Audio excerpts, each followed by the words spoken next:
क्या आपके मन में भी आते हैं गंदे अश्लील विचार? ना चाहते हुए भी आपके मन में आ जाते हैं अश्लील विचार। अगर आप इससे छुटकारा पाना चाहते हैं तो मैं आपको जो कहानी सुनाने जा रहा हूं, आप इसे ध्यानपूर्वक सुनिए और अंत में जो 4 नियम बताया गया है उसका पालन अवश्य से करें। तो चलिए शुरू करते हैं। एक वृद्ध भिक्षु और एक युवा भिक्षु दोनों नदी किनारे से चले जा रहे थे।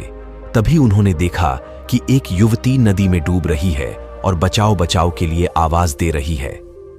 युवा भिक्षु तुरंत नदी में कृदा और युवती को नदी से बाहर निकाल लाया।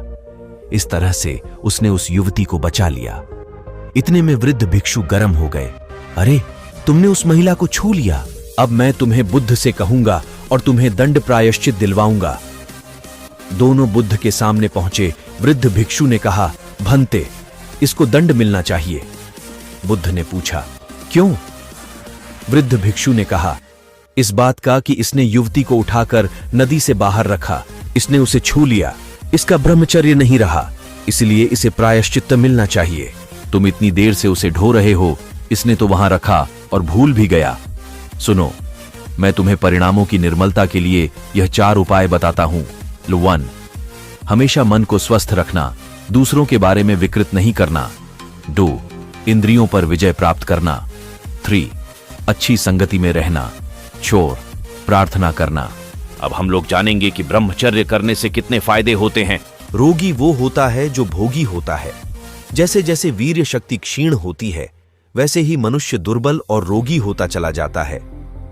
ब्रह्मचारी पुरुष ही आरोग्यवान हो सकता, क्योंकि वेदों का कहना है कि अगर कोई व्यक्ति 1 साल तक अखंड ब्रह्मचर्य का पालन करे तो उसके बड़े से बड़े और भयंकर रोग भी जड़मूल से नष्ट हो जाते हैं।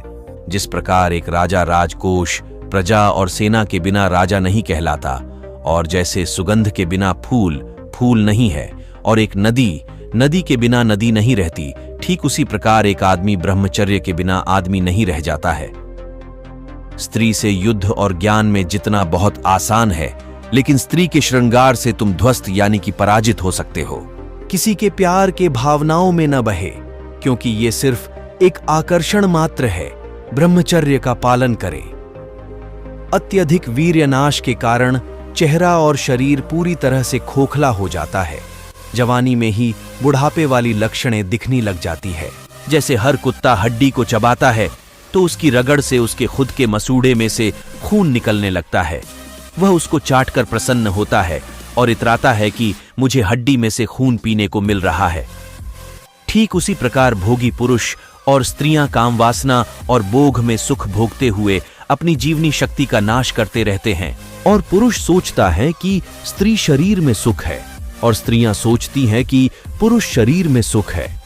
जो आदमी दृष्ट संगति का त्याग करके व्यभिचार से दूर रहते हुए सिर्फ संतान प्राप्ति के लिए ही अपनी पत्नी के साथ शारीरिक संबंध स्थापित करता है, वो मनुष्य अपने कुल की प्रतिष्ठा को बढ़ाने वाला होता है।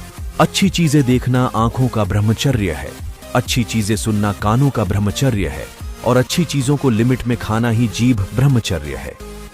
किसी भी चीज में सफलता आसानी से किसी को भी नहीं मिलती है, चाहे वो आध्यात्मिक हो या भौतिक हो। उसके लिए दिन रात संघर्ष करना पड़ता है और अपना घमंड को खत्म करना होता है।